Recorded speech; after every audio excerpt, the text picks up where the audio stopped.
Hello, Kenzie. It's Sunday, and you know what that means? It's your freaking birthday! Oh my goodness, I'm so happy.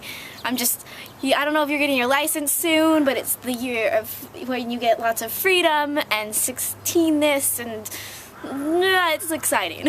For your birthday, I've gotten you two things, other than that thing that I have been trying to give you for like years, and it just has never found its way to you. The first thing that I got you is this. So this is the final lip balm of your collection. Also, for your birthday, I'm giving up commenting on that video that I made. So I know that you were really frustrated with all like comments and rage going between me and that one other person.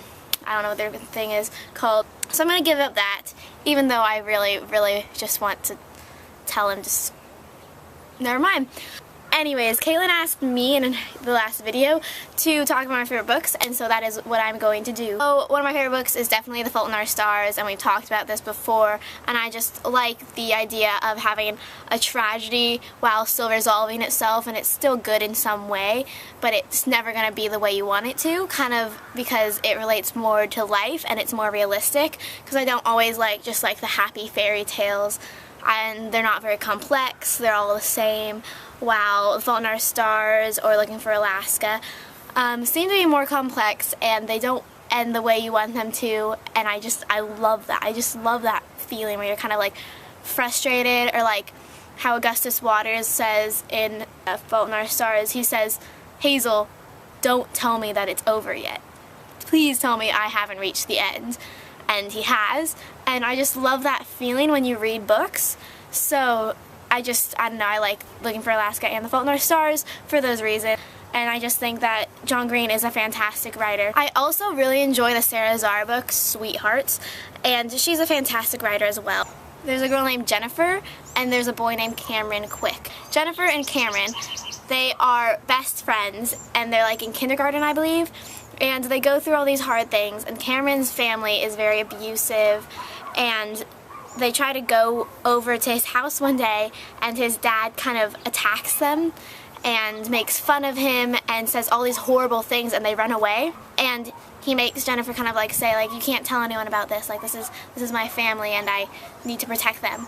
And so it's really hard for both of them. And then one day Cameron just doesn't come to school and he disappears, and Jennifer is kind of left all on her own. In the beginning, Jennifer is a very obese or thick child, and so she starts like exercising once Cameron leaves and changing herself, and she changes her entire life.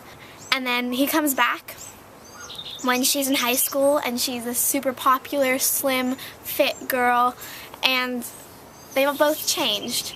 He got emancipated from his family because he really couldn't stand what his father was doing to his family. But they still have feelings for each other because they were just like this little cute little puppy love when they were in elementary school. And so it's very problematic. It's just this tragedy that's so beautiful and so true, and I don't know, I love that so much. And of course I like the Harry Potter series. I've never read the Percy Jackson series. I read the first Hunger Games book and I didn't like it.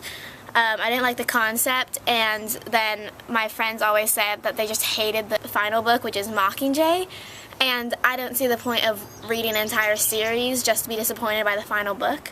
So I have not continued with that series.